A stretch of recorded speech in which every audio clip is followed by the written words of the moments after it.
America, it's Bianca, GOP girl with Clean TV Live. And let me get that chair out of the way. Okay. First of all, I haven't been around because I've been out of commission with a back that was agonizing. I thought I was partially paralyzed for about 3 weeks, so I'm back. However, more importantly, I want everyone to say a prayer for everyone affected by Harvey. The people of Texas need everyone's prayers. I know more than ever, having been a survivor of Hurricane Andrew. I'll never forget when Brian Norcross, the night of Hurricane Andrew, said, "People's lives will never be the same after tonight." It was a Category 5 hurricane. My parents' neighborhood was a half-mile from the ocean. The house had hurricane shutters. At the time, they didn't have hurricane glass. It was Lexan glass. The house was destroyed. The structure was okay, but the house was destroyed. It was a 4-story home, and the shutters did not do anything. What I want to say is, and the house was rebuilt, but I know a lot about what people are going through tonight. I know what you're going to be going through. First of all, tonight, if you did not evacuate, go to an interior room. Because my home, when we went back, we did evacuate. When we went back, the roof tiles from other people's homes went right through the hurricane shutters. And had we been by a window where the tile went through, we would have been dead. We had interior glass. A 3-story window with a shutter over it went. When that 3-story window went, what happened was, and there's a reason why I'm bringing this up, is the wind came in and literally blew the whole house apart. So do not, if you are in the storm, if you are in the worst of the storm, do not open any window, do not open a door to go look outside. Because what happens is if that wind gets inside your home will explode if it is bad enough. What happened was that went, the 3-story window went, the glass that went up to the ceiling exploded. There was a back patio with sliding glass doors, and it had shutters in front of it. It exploded out. Windows around the bend of the house in the living room went. The roof went in 3 places. What happens is once that wind gets in, the roof goes up and down, up and down, up and down, and it explodes because it's trying to get out. That's why, and I know you're thinking, why would anyone go outside? Well, I met people that did open a door and they ended up suffering the consequences. So do not open any window, any door. Some people think, oh, let's release it. No, you don't release it. You will feel pressure. Like I said, I evacuated, my parents evacuated. However, we met people who were in the worst of the storm, and what they said was the pressure in the house when the worst of the winds, and there are tornadoes as well. We had tornadoes that were clocked at about 285 miles per hour in Andrew. But what happens is you will feel like you have a train going over your house. That is what I'm told. I've heard it somewhat, but not as badly as the people who were in the worst of the storm. I would have been in the worst of the storm, but we evacuated. So do not open any window or any door. If a door does end up being blown open, if the wind does come into the house, get into an interior room, yes, get a mattress, put it over your head, and pray. Some of you may think, oh, she's overreacting. No, I'm not. I know the mayor issued a statement, write down your social security number. It's true. This is extremely dangerous. These storms are not to be, you don't kid around with this. The next thing is, for after the storm, don't go out until they say it's safe to go out. The reason being, at least in my neighborhood, we weren't allowed to go back until about 8 o'clock in the morning, and we had the mangroves across the street from us. It was flooded. My car was underwater, but there could be live wires down. So do not, I know you want to see your homes, okay? I know that more than anyone. And be prepared for the worst. I hope everyone is okay, but be prepared for the worst.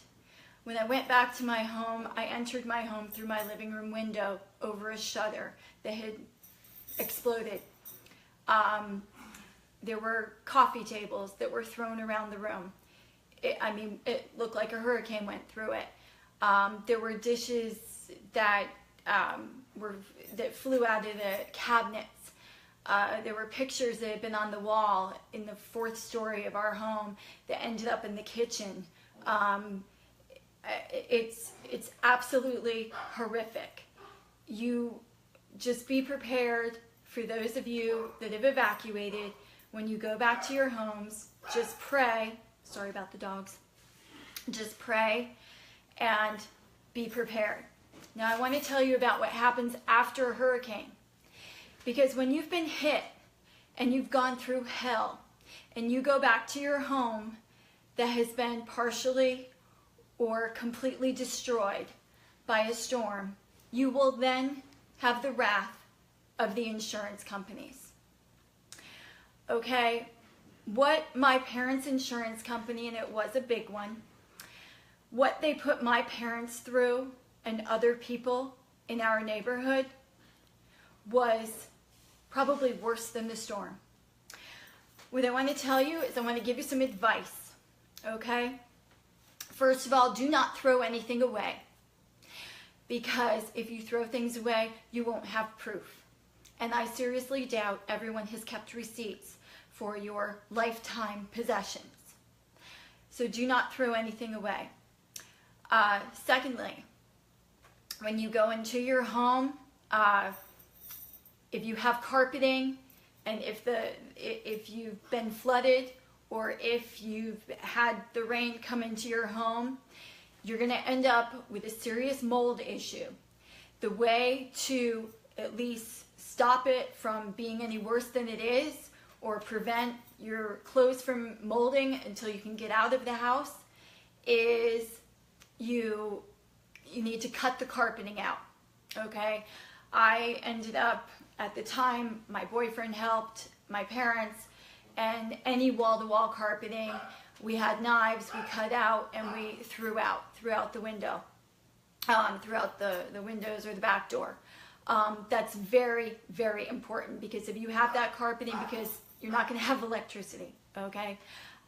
My neighborhood was an oceanfront community.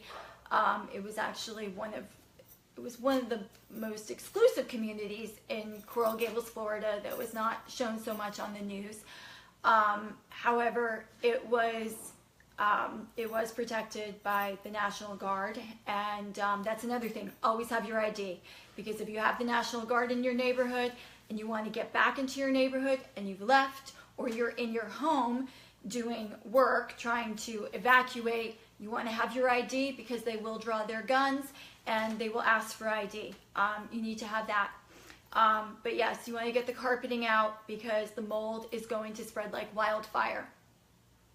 Also, your insurance companies will probably try to tell you that, oh no, you don't need to gut the house, okay? My mother literally punched open. She looked at the adjuster and she said, oh, you don't think all of the sheetrock needs to be replaced?